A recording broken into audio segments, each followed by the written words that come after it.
Okay. Magandang araw sa atin lahat mga kababayan. Saan man panig kayo ng daigdig naroon, dito na naman tayo sa another episode ng ating vlogs. Badong Aratilis po. Pag-uusapan natin ngayon, ito po, no? Laila de Lima, tinawag na supot si BBM. Supot ka pa.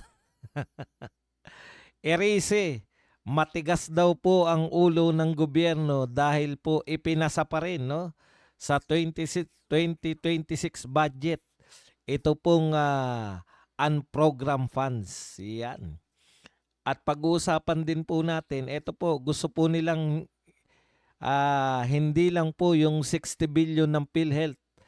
Yung One Sambayan po, hindi lang po yung 60 billion ng PhilHealth ang gustong ipasoli, kung hindi yung 107 billion din na kinuha dito po sa PDIC. Okay. At syempre, yung mga pagiging ipokrito po nitong mga dilawan at kakamping sa usapin po ng extradition na ginawa ng USA dito po kay Maduro. Yan po ang mga pag-uusapan natin, pero bago yan, kung bago ka pa lang dito sa ating channel, mag-subscribe ka na. Dahil ito lang ang tanging channel na may kinikilingan, may pinapanigan, una sa balita, huli sa impormasyon, kaya ano pang hinihintay nyo? Pindot na, okay. Pag-usapan po natin. Ano raw po yung meaning ng supot? Kasi hindi ko po alam, kasi Tagalog po, sa Tagalog po yung supot. Meron pong iba't ibang meaning yan, no? Ayan. Uncircumcised o hindi ka patuli, supot ka. At pag hindi ka patuli, kaparehas ka ng yung mga hindi sumasabog. Yung mga palpak na mga rebentador. Yung mga palpak po na paputok. Yung hindi sumabog na super lolo. Yung mga hindi sumabog na paputok, supot po ang tawag doon.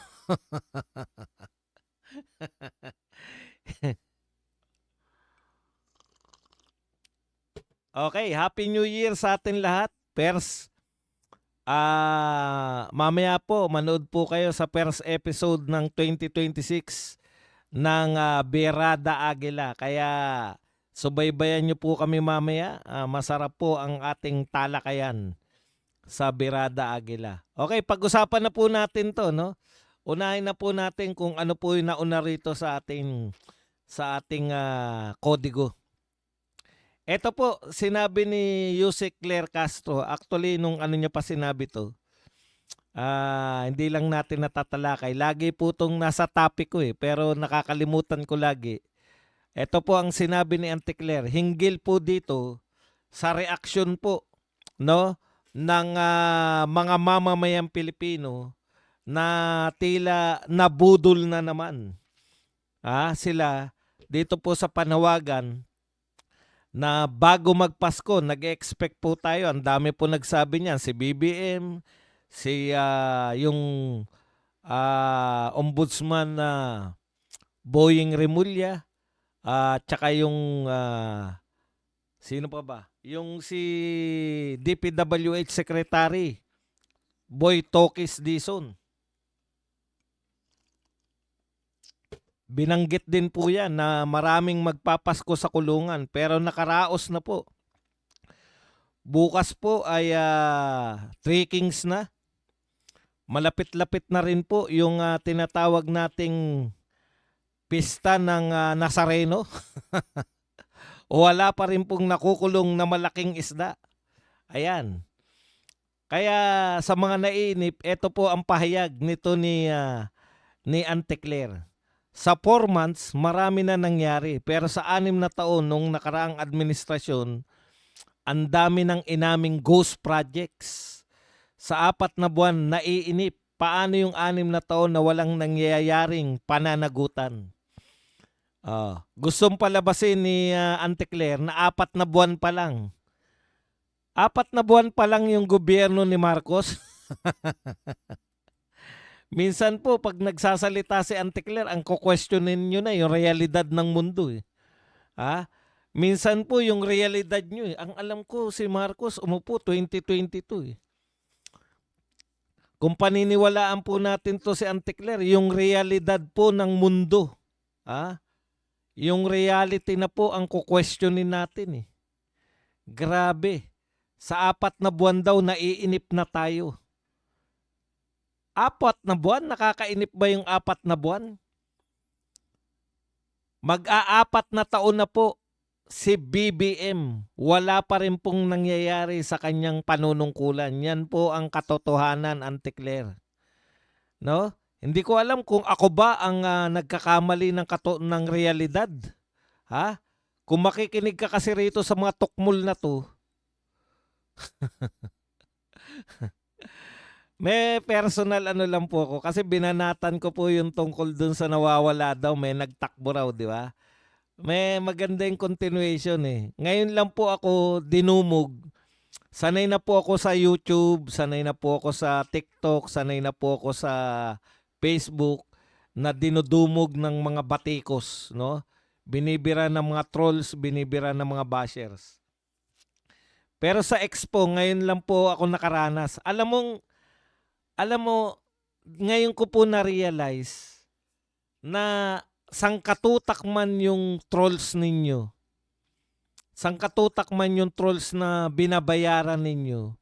Wala ring epekto dahil pare-pareho lang yung sinasabi. Ang inatake ko kasi dito, pinagtatawanan ko sila na nung sabihin nila na tinakbo raw po, mayroon daw po nagtakbo na vlogger, DDS vlogger ng pasweldo sa mga DDS vlogger. Kaya po ako natatawa, ipaliwanag ko na kasi hindi po nila nauunawaan Ang punto ko po, sinasarkastik ko kayo. Kayong mga bayarang troll. Sinasarkastik ko kayo nung sinabi ko na, may sweldo pala kami? Bakit wala ako natatanggap? Ang tawag po doon, sarkasam. Alam po namin na wala kaming sweldo, mula po sa mga Duterte, kami po, sumusweldo pa rin kami. Imposible naman na ang tiyaga ko naman, araw-araw ko nang bablog, wala akong nahita. Diba? Di magtrabaho na lang ako. Meron po kami sweldo pero kay YouTube, kay Facebook. Sa TikTok, hindi pa po ako kumikita dyan. Hanggang ngayon, ilang taon na? $20. Hindi mo naman pwede review, ano ba tawag doon? Hindi mo naman pwedeng i-withdraw yung $20 dahil minimum $100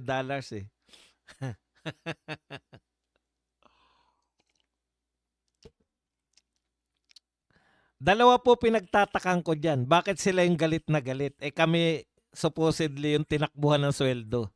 Ikalawa, ang sagot po nila sa akin, kasi bobo ka. Biruin mo, post ka ng post. Pinagtatanggol mo yung Duterte, wala ka palang bayad. Tanga ka na, bobo ka pa. Ganun po, lahat po, ganun. Hindi ka pala bayad, hindi mo alam, lahat nababayaran, ikaw lang. Ang point ko po doon, kailan nyo pa naging virtue na dapat pag may ginagawa kayong ang akala ko po, yung pagiging hindi mo bayaran ay mabuting gawain. Ibig sabihin may prinsipyo ka, di ba? Kinakantsawan po ako ng mga bayarang trolls dahil bakit daw tatanga-tanga raw ako at hindi ako binabayaran. Nagsisumikap ako na araw-araw na bumabanat o nagtatanggol sa mga Duterte. Tapos wala raw akong bayad. Nagtataka sila Nagtataka kayo na hindi ako binabayaran at tawag nyo na sa akin, tangang bobo.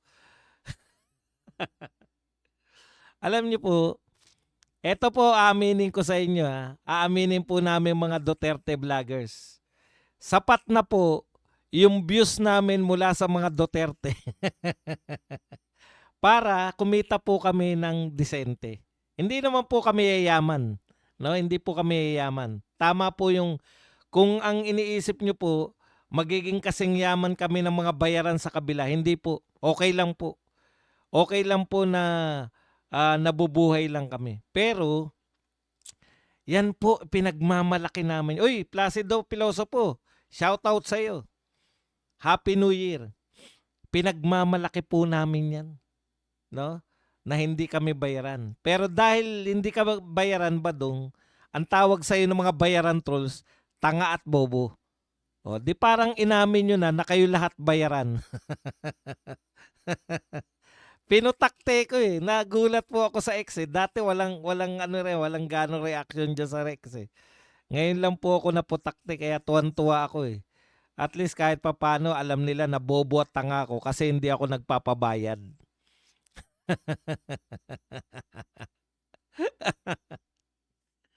Mga unga. Okay, so much for that. Personal lang, natutuwa lang ako. Ganun pala yung values nila, no? Kinakailangan. Kaya normal lang sa kanila eh. Hindi po sila, kaya po sila takantaka. Oy, thank you very much kay Clarita Tolentino na nagpakape sa atin ng $14.99. Kaya po sila takantaka. Bakit natin binabanatan pag binibigyan ng bonus yung mga congressman ng 2 million? No? Takantaka sila.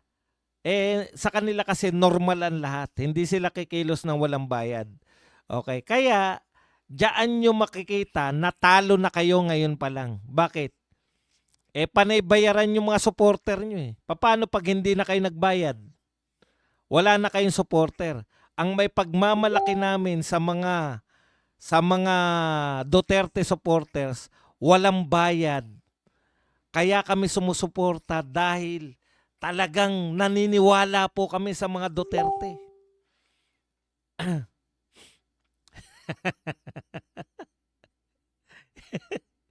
Nakita na raw ba ni Dilimay edits ni BBM? Bakit niya natsabing supot?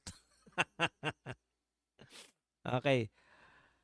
Sa totoo lang po, proud po kami na hindi kami binabayaran ng Duterte pero pinagtatanggol namin sila. At mahirap pong kalaban, napakahirap pong kalaban nung mga taong nagtatrabaho ng walang bayad. Napakahirap po ng kalaban yung mga taong yung trabaho nila dahil naniniwala sila. Mahirap pong kalaban yung mga supporter na sumusuporta dahil sa kanilang paniniwala kaysa sa bayad. Kasi pag ang mga supporter mo bayaran, paano yan pag wala ka ng pambayad? Paano yan pag yung ipambabayad mo dapat naharang ng mga masterador sa'yo? Eh di wala ka ng suporta. Yan po, kaya po pala, ang mindset nila, bayad lahat, bayad. Yun pala sila mismo yung bayaran. No? Kaya ang mindset nila, bayaran niyang pati yung mga survey, bayaran. Kung bayaran lang po yung mga survey, number one sana yung pinakamayamang senador. Yung mga ultra-billionaire na senador, mga congressman. Number one sana lagi sila sa rating. Bakit kulelat? Kasi may mga survey company na sapat na sa kanila yung kinikita nila ng maayos sa kanilang survey. Di ba? Yung SWS at Pulse Asia, kaya mataas si BP Sara dyan dahil kumikita na sila sa kanilang parehas na survey company. Kaya sila pinagtitiwalaan ng mga politiko. Karamihan ng mga kliyente nila, politiko rin eh. Di nyo ba alam yun? Malaking bagay sa politiko yung mga survey. Sino ang babayaran nila? Yung mga bagito na wala pa napatunayan o yung SWS at Pulse Asia? Kaya importante sa SWS at Pulse Asia yung kanilang record. Talagang pag sinabi nilang nagsasurvey sila, survey nila.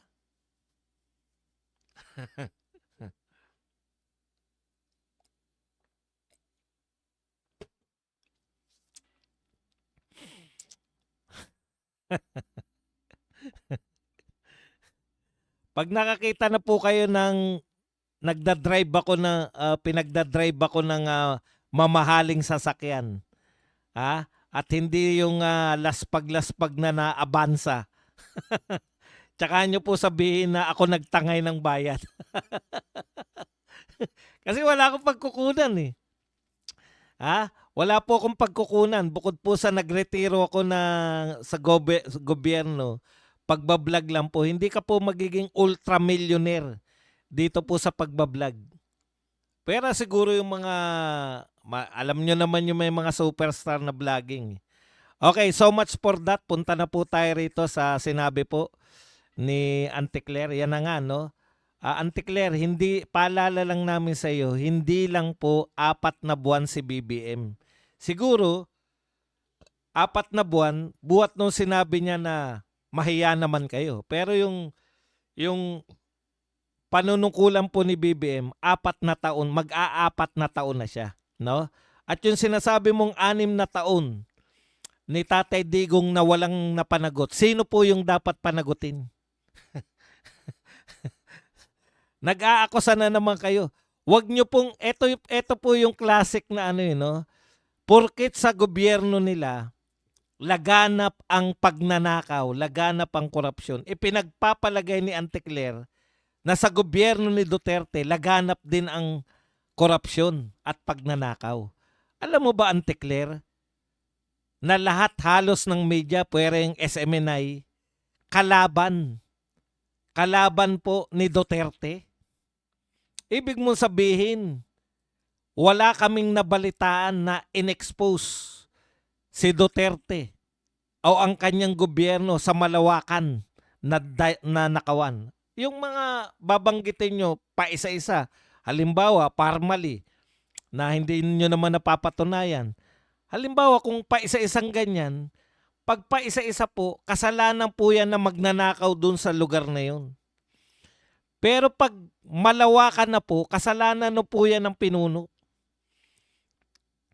Huwag mong ipagpalagay, Auntie Claire, na porket laganap yung nakawan sa loob ng mag-a-4 na taon na panunungkulan ni BBM, laganap din po ang nakawan sa panahon ni Duterte. Nabuhay po kami nung panahon ni Duterte. Buhay pa po karamihan ng tao ngayon. Kailan lang yan 6 years ago? 8 years ago. Kaya wag niyong pinagbubula ang tao. Wag niyong lokohin ang tao na bakit si Duterte walang napanagot. Sino papanagutin? Takot nga ang magnanakaw nung panahon ni Duterte. Walang malawakang nakawan nung panahon ni Duterte. Yung mga kontraktor na yan, panahon pa ni Duterte, kontraktor na yan. Yun nga, Auntie Claire. No? Yung mga congressman na yan, panahon pa ni Duterte, congressman na yan. Yun na nga yung point doon. Nung panahon ni Duterte, halos hindi sila makapagnakaw dahil sa takot. Kaya nga ayaw na nilang bumalik si Duterte. Kaya nga kahit walang katuturan, kaya nga kahit gawa-gawa lang, gagawa na naman nila ng impeachment complaint. Gagawa na naman sila ng impeachment complaint laban kay BP Sara kahit wala namang katuturan yung kanilang mga complaint. Dahil precisely, congressman na sila noon, congressman pa silang ngayon, congressman pa sila before Duterte, nakita nila, panahon ni Duterte, hindi sila makapagnakaw. Mayroon bang napabalita na mga malawakang ghost project? May daan-daan bang ghost project nung panahon ni Duterte? Kalaban niya yung mga media. Bakit walang lumalabas na mga ghost project? Imposible namang maitago yan. Yun ngang mga napakabuting war on drugs na pasama ng media. Di ba? Ang ganda po ng epekto ng war on drugs. Mababa krimen, walang sumulpot na bagong durugista. Nagawa pa ng media na i-twist. Nagawa pa ng media na pasamain si Duterte sa napakagandang gawain. Yung build na sangkatuta ka na pagawa. Nagawa pa ng media na pasamain. Dahil ang gusto nila, pera, dapat daw binili na lang ng bigas. Nakakain raw ba yung mga tulay? Yan yung mga binabanat ng media. Ang ganda na ng gawain, ha? Yung poste daw ba na tulay nakakain? Yan yung mga sinasabi ng media nun. Yung media nakabantay sa Dolomite Beach tuwing umuulan, mukhang tanga dun. Hinihintay nilang matangay ng alon yung Dolomite Beach. Ganon kagrabe ang media magbantay. Yung Dolomite binabantayan nila, baka maanod eh. Tapos sasabihin mo na meron bang nakalusot na daan-daang ghost project nung panahon ni Digong? Eh di pinalamon sa kanila ni Digong yun. Alam nyo, yung mga salita mo na ganyan, ipinagpapalagay mo, Auntie Claire, na hindi nabuhay kami nung panahon ni Digong. Pwede mo yan sabihin na nung panahon ni Marcos Sr., konti pa lang ang buhay nun na mga buhay ngayon eh. Amaska ako, nabuhay ako nun, pero hindi pa ako tao nun. Ang alam ko, tinanggal niya lang yung Voltes 5, kaya galit ako.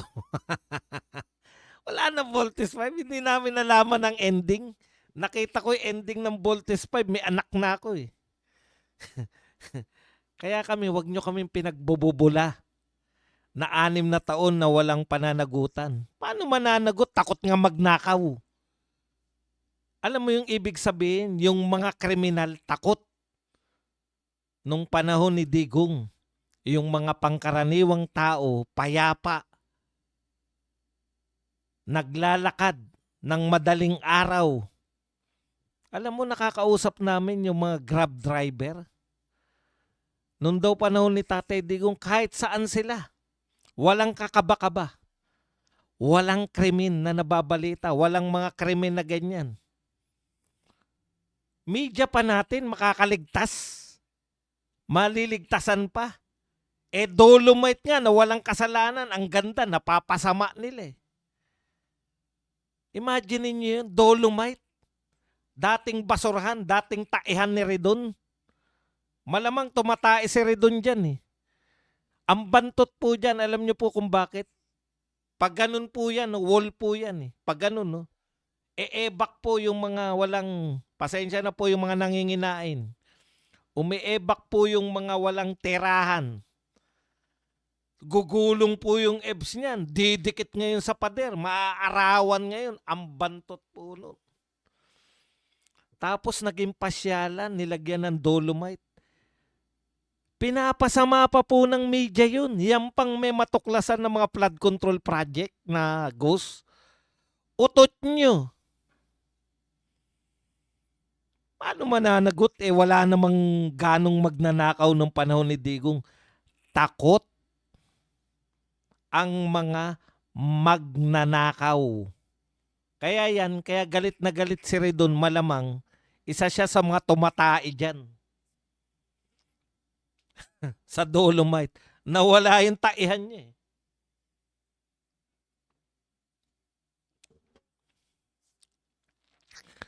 O ngayon, sa kasawiang palad, ano na ngayon ang Dolomite? Napapabayaan na. Nalungkot po ako kasi ano kami ron. Maganda pa rin pero nakakalungkot kasi alam nyo, dapat yan nire-replenish.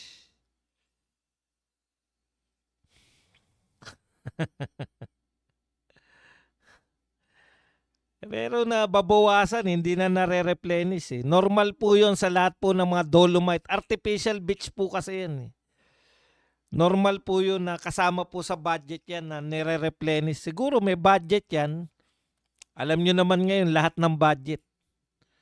Nagkakabulsahan lang. Okay, punta po tayo sa ibang usapin. Ito naman po si Erice. Sabi po ni Erice, pero ang tigas ng ulo ng gobyerno natin, pinasok pa rin yung unprogrammed funds. Alam nyo po, ano ko lang kung magkano yung unprogrammed funds nung 2025 compare ngayon.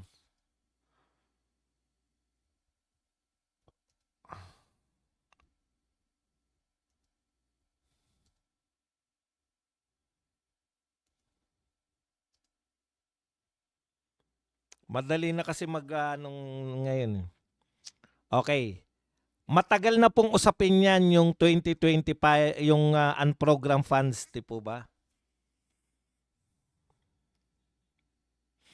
So nung 2025, meron na po na 363 billion yung amount. Ngayon po meron pa ring 243 billion. Okay. So hindi po nila tinanggal. Ganun pa rin po, no? 243 billion pa rin po yung GAA unprogram. Ngayon, bakit po tinututulan to ni Erice at ng maraming tao? Okay. Kasi ito po yung pinagmumulan, unprogram eh. Hindi alam kung saan gagamitin eh. Diyan po nagmumula marami yung mga in-insert mula sa unprogram. Nakuha nyo po? Makakapag-insert ka ngayon kung kabisado mo kung sino yung mga dapat lagyan. Okay. So bakit tayo natatakot dito na nanakawin na naman yan? Wala nga naparusahan eh. Ibig sabihin, tuloy-tuloy pa rin po yung unprogrammed fund na source ng pagnanakaw, nariyan pa rin. Yung mga magnanakaw, hindi pa rin naman napapakulong. Ano po ibig sabihin nun? Di tuloy-tuloy lang po yung saya ng mga yan. Ganun lang po yun hanggat hindi po sila nakukulong. Titigil ba sila? Halimbawa po, bigyan ko po kayo ng magandang halimbawa. Yun pong 60 billion na kinuha po sa PhilHealth. Sabi ng Supreme Court na nagsabi isoli nyo yan sa PhilHealth. Nagastos po nila yan, illegal pala, dineklara ng Supreme Court na illegal, pinasosoli. Pero nung magsosoli, illegal yung ginawa nila. Sino yung illegal na gumawa? Sila Recto at iba yung mga kasabwat ni Recto. Sila po yung may illegal na ginawa. So sino po magsosoli? Tayong lahat. Dahil nilagay po yan sa budget. Yung dapat isoli nung mga illegalista, yung mga illegal na nagkumuha, parang magnanakaw po. Nahuling magnanakaw ng cellphone, naibato niya na sa kasabwat niya. Nagnakaw siya ng cellphone nung inuutusan po siyang isoli yung cellphone o kaya yung halaga ng cellphone. Hindi lang po siya magsusoli, pati tayo magsusoli dun sa ninakaw na cellphone. Pwede po ba yun? Nanood ka lang eh. Magsusoli ka pa rin ngayon. Ganun po yung gusto nilang gawin. Kaya, kung ako po yung mga kumuha ng budget, kukuha pa rin ako ng budget. Total naman, nakawin ko man yan, ang magsushoulder ng pagbabayad, tayong mga Pilipino. Yan po, ganyan po yung ginagawa nila dyan sa unprogrammed funds. No? Pwede bang nakawin uli yan? Pwede. Bakit? Nariyan pa rin naman yung mga magnanakaw eh. Hindi muna nagpapakita ngayon. Hindi muna umiepal ngayon. Kita nyo, hindi naglalabas si Martin Romualdez. Hindi ko po sinasabi magnanakaw si Martin. Sinabi ko lang hindi siya naglalabas. Hindi pa rin po bumabalik dito si Saldico. Hindi pa rin bumabalik si Bunuan. Hindi na nagpapakita si Boy Tokes Dizon. Hindi ko po sinabing mga magnanakaw sila. Ang sinasabi ko, hindi sila bumabalik sa Pilipinas. Ganun lang ang gagawin mo kung ikaw ay magnanakaw. Huwag ka lang bumalik. Kaya lang, alam nyo, sabi nga ng mga, sa Bisaya ba yan? Yung gaba. Sa marami nakakalam, yung karma. Yung karma, ano yan matindi bumalik yan. At ako po naniniwala dyan. Badong matagal pa yun eh. Matagal pa nga yun. Pero mula, ano yung matagal? Yung 2028, di ba? Kakarmahin sila pagdating ng 2028 dahil mananalo si BP Sara bilang presidente sa 2028. Kakarmahin sila. Okay. Matagal pa yun, Badong eh. Opo, tama po yun, matagal pa yun. Pero, mula ngayon hanggang 2028, kinakabahan na sila lahat. Tuwing lumalabas yung mga rating, nakikita nila na si BP Sara ay 96% sa Mindanao. Sa Visayas ay overwhelming majority. Dito sa Metro Manila, panalo na si BP Sara. Sa the rest of Luzon na lang. Hindi ako naniniwala na tuwing makikita nila yung mga rating ni BP Sara, kinakabahan na sila. Napakalaki ng posibilidad na maging presidente. Kaya okay sa akin yan eh. Huwag kayong makulong. Nariyan kayo sa mga bahay ninyo. Hindi na kayo mapapakali magmula ngayon hanggang sa 2028. Akala nyo sa 2028 pa ang karma, hindi na po. Alam nyo yung mas matindi pa po. Tayo, pagod lang tayo. Nagtatrabaho tayo ng marangal. Kayo, kung ano man ang trabaho nyo, nagtatrabaho kayo ng marangal. Kung wala man kayo ng trabaho ngayon, tambay kayo na marangal. Maraming walang trabaho. Hindi nyo naman, gusto nyo, ganito po, no? Kailang kasalanan ng tao na wala siyang trabaho. Kasalanan ng tao na wala siyang trabaho, kung tamad siya, ayaw niya maghanap. May mga papasukan, ayaw niya maghanap ng trabaho. Tamad eh. Kasalanan niya ng tao. Pero ang tao po, na gusto magtrabaho, walang mahanap na trabaho, hindi niya po kasalanan yan. Oportunidad po ang tinanggal sa kanya ng gobyerno. Alam niyo yun? Pag maraming trabaho, ikaw na tao ka, mas pinili mo na matulog sa bahay kaysa magbanat ng buto. Kasalanan mo yan kung bakit ka tambay. Pero kung hanap ka ng trabaho, pa-extra ka, wala ka pa rin mapasukan, pero kahit na anong trabaho tinatanggap mo, hindi mo na kasalanan yan. Willing ka magtrabaho eh. Alam niyo yun? Okay. Bakit ko nasabi yun? Di ko na rin alam.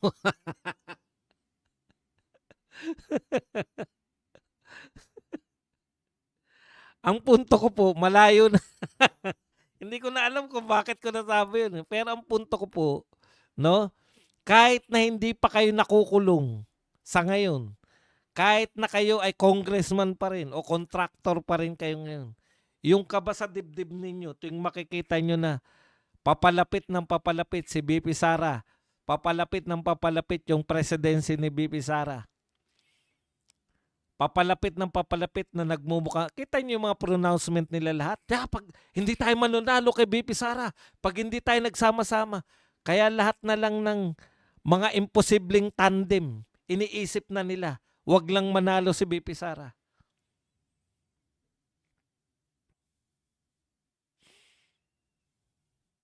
Yun pala. Kaya ako pala napunto yun. Pasensya na kayo ha. Ang point ko lang, tayong mga nagsisipag, napapagod po tayo. Pero pagkatapos ng trabaho natin, mapapagod po tayo, matutulog tayo. Kinabukasan, trabaho ulit, mapapagod tayo, matutulog. Sila po, hindi po sila mapagkatulog ngayong mga panahon na to. Kasi anytime, pwede pong mawala sa power si BBM. Anytime, pwede po silang mawalan ng garantiya na sila ay hindi makukulong. Anytime. Di ba? Sa ating mga mahihirap, trabaho ka, napagod ka, matulog. Sila hindi makakatulog. Yun po ang importante. Gaano ka man kayaman. Pag hindi ka na napagkakatulog, Aminado nga si BBM, ako at ang aking mga cabinet officials o cabinet members hindi na natutulog. Hindi kayo natutulog dahil sa kayo ay maraming ginagawa. Hindi na kayo nakakatulog dahil baka gumising kayo, papanagutin na kayo sa mga kasalanan ninyo. Matindi po kalaban ng stress. Ang stress po, makikita sa pagmumukha nyo, makikita sa inyong tayo naman, tumatanda tayo na nagtatrabaho lang, dumadami yung guhit sa ating noo, pero nakakatawa pa tayo ng masarap. Nakakatawa pa tayo. Sila balisa. Lalo na nabalitaan nila yung nangyari kay Maduro. Anytime kaya pwede mangyari sa kanila yan? Pwede. Pwede mangyari sa inyo yan. Alam nyo, punta na tayo riyan sa topic na yan. Yan, matigas ang ulo nyo. Kaya sabi ni Erice, tapusin ko lang pala to. Sabi po ni Erice, ang liwaliwanag nung sinabi ng Justice Hernando dun sa desisyon ng Supreme Court sa PhilHealth. Ito po yung sinabi raw nung Justice ng Supreme Court Hernando. Any form of unprogrammed funds is unconstitutional. Unconstitutional po ang unprogrammed funds. Bakit pinagpipilitan ninyo na may unprogrammed funds pa rin? Okay, punta na po tayo rito sa mga susunod. Ito po, pinagnilay-nilayan ko lang. Tindi ng mga BBM supporters. Walang maipagmalaki kundi survival lang ng presidency ni Marcos. Masaya din sila kahit hindi natupad ni Boying yung kanyang pangako na maraming makukulong bago magpasko. Ang importante sa kanila at pinagmamalaki nila, buhay pa si Boying. Imagine, presidente pa rin si Marcos, buhay pa rin si Boying. Yun na lang ay pinagmamalaki nyo. Alam nyo ang tawag ko dyan? Nakuha nyo pang ipagmalaki para kayong mga pasang-awa. Meron bang pasang-awa na pinagmalaki pa yung grade nila? Ang alam ko pong pinagmamalaki yung grade ng mga honor student. Di ba? Mataas yung mga grade mo, line of 9 ka, pagmamalaki yan ng tatay mo. Meron bang tatay na pinagmalaki yung ang anak niya ay pasang-awa? Uy, ang galing ng anak ko, pasang-awa yan. Pinakiusap ko lang yan. Nag-project nga ako eh. Ginawa ko lang yung kisame nung eskwelahan.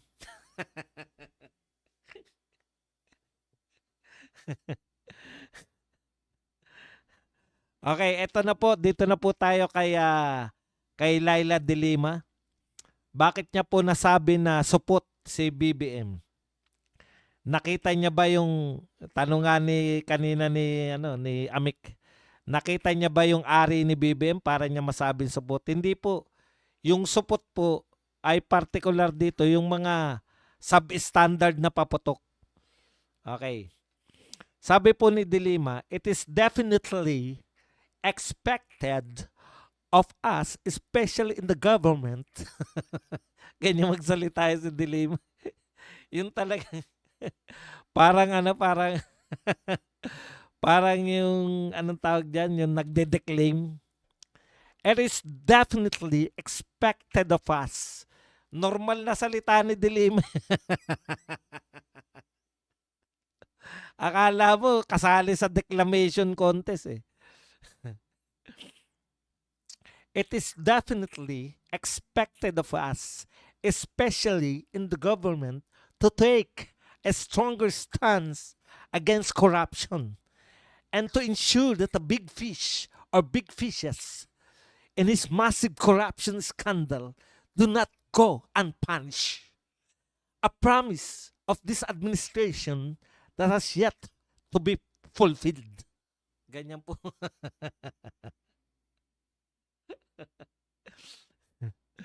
clearly the central figure and their accomplices in anomalous government infrastructure projects are the ones who want to dilute or weaken our efforts.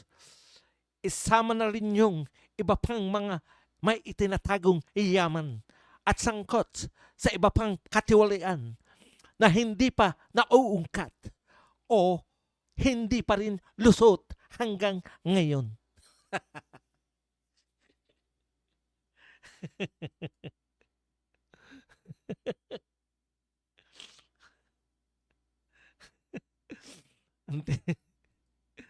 tuloy, tuloy na. These are the same forces that aim to derail an investigation and confuse the public, distracting us from the real issues.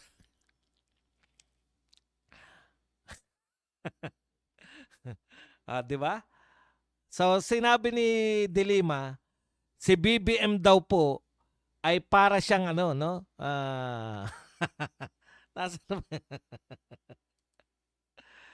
Pag ganyan ng ganyan ang Pangulo, para siyang standard na paputok.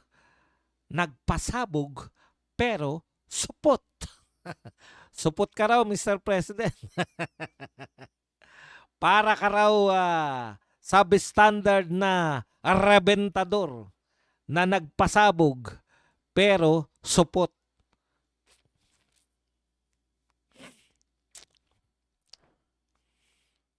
Tama naman. Tama naman po. Ang problema nito ni De Lima ganito, no? O ngayon, ay natatakpan pala ng mikropono. Hindi nyo gano'n nakikita yung bibig ko.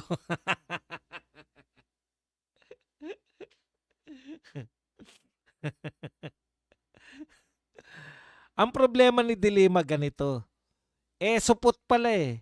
Kami po, alam na namin, Duterte supporters, alam na po namin yan. Walang mangyayari dyan. ICI, yung mga investigasyon na yan, wala pong makukulong dyan. Dahil alam na po namin kung sino ang mastermind eh. Diba? Kumanta na po si Saldico. Yan lang naman yung gusto namin eh.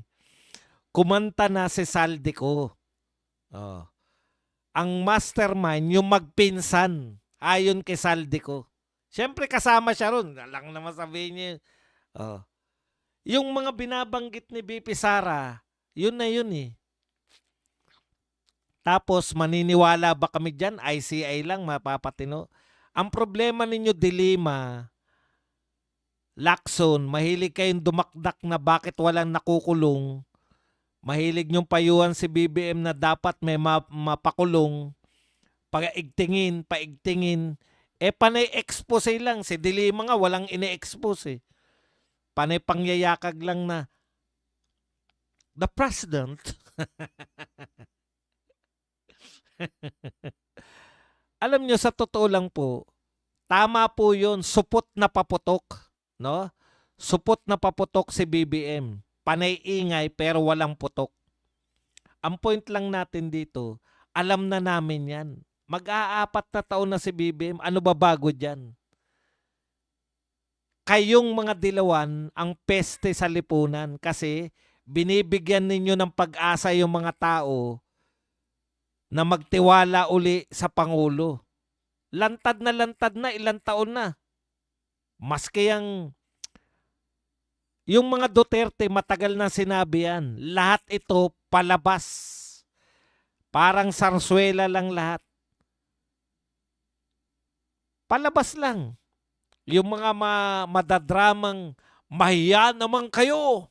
Palakpakan. Yung mga unang pumalakpak, tignan nyo po. Yan yung mga terador. 'Di ba? Ang pinakamalalakas pumalakpak, yan yung pinakamaraming nanenok.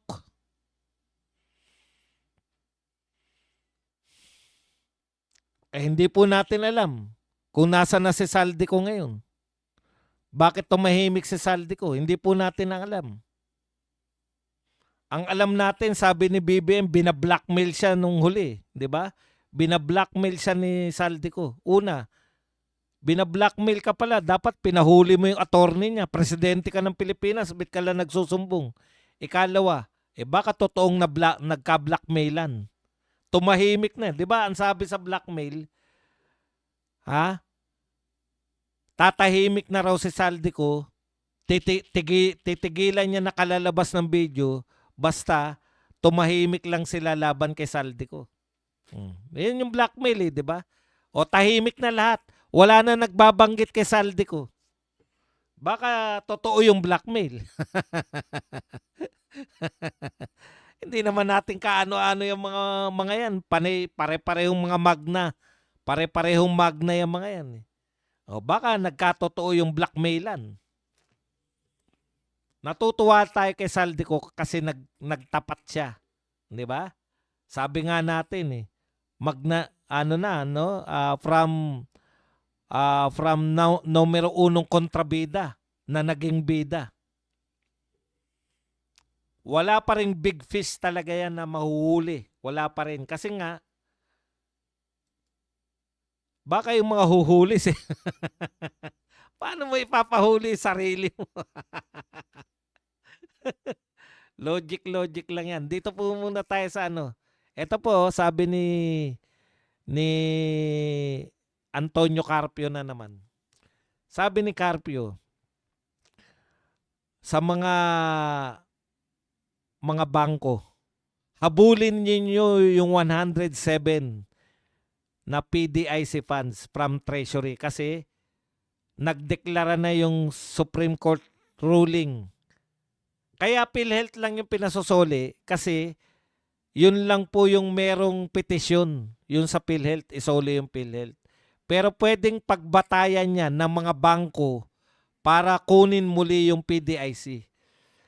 Ako, hindi sa akin solusyon yan Pag nagdeklara na naman yung Supreme Court na isoli yung 107, tayo na naman magsosoli niyan. Double yan sa atin double whammy. Tayo na nga ninakawan, tayo pa rin na magsosoli. Kaya hindi ako sang-ayon dyan. Dapat, Carpio, ikaw, alam mo na mali yung ginawa nila Recto, magsampa ka ng kaso kay Recto. Alam mo yan Dati kang Supreme Court Justice Alam mo na may kasalanan si Recto. Alam mo na plunder yan. Huwag mo nang utusan na hingin uli yung 107 billion. Kasi taong bayan lang naman mamomblema niyan Yung dapat na mapunta sa atin, isosoli pa sa PDIC. Kukunin sa mga mamamayang Pilipino, isosoli. Pinakamagandang hakbang laban dyan, ipakulong si Recto at ang mga kasabwat niya para hindi na maulitan. Yun lang. Yun ang pinakamaganda ron. Ipakulong yan si Recto na yan. Okay. Punta po tayo sa iba pa.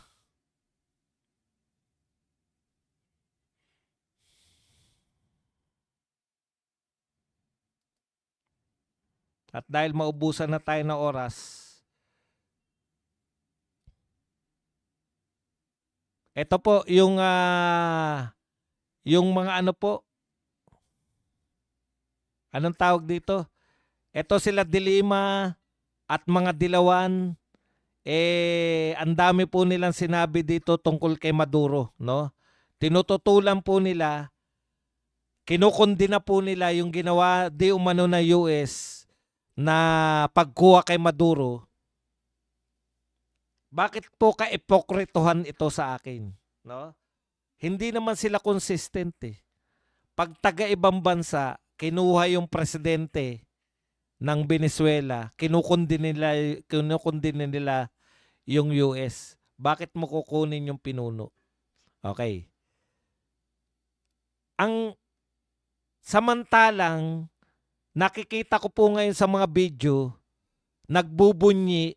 Ito, wala kong ayaw kong mag-research na tungkol dyan dahil sayang lang yung video Inaano niyan wala akong kinikita sa video kasi ayaw ng YouTube pag-usapan. Pero pag-uusapan ko pa rin. Nakikita ko sa video, nagbubunyi yung mamamayang Venezuela eh. Ang dami po natutuwa na makuha si Maduro. Hindi ko kilala si Maduro. Hindi ko alam kung nararapat ba silang matuwa o hindi sa ginawa ng US. Pero yun yung nakikita ko eh. Ang daming tao na nagbubunyi. No?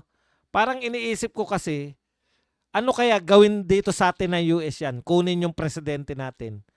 Magbubunyi ba yung mga tao o hindi? Alam kong mali dahil dapat Pilipino lang ang dapat, 'di ba? Dapat internal affair natin. Pero tinitiyak ko maraming magbubunyi. Halimbawa, kinuha ni Donald Trump si BBM sa Malacanang. 'Di ba? Oh. Pero iniisip ko, dapat hindi natin payagan kahit na galit tayo kay BBM, dapat hindi ganun. Dapat kung may magpaparusa sa sino mang Pilipino, dapat Pilipino rin. Dapat sa korte ng Pilipinas. Consistent dapat tayo dyan. Pero hindi ako nagtataka. Nilalagay ko kasi yung sarili natin eh. Bakit kaya nagdidiwang yung mga taga-Venezuela samantalang kinuha yung presidente nila? Hinuli ng mga Amerikano. Hindi po dinidinay ng Amerikano yan. Oh. Pero iniisip ko, kayo po mag-isip din, ano kaya kung gawin kay Marcos yan? May magdidiwang kaya? Di ba? Yun eh.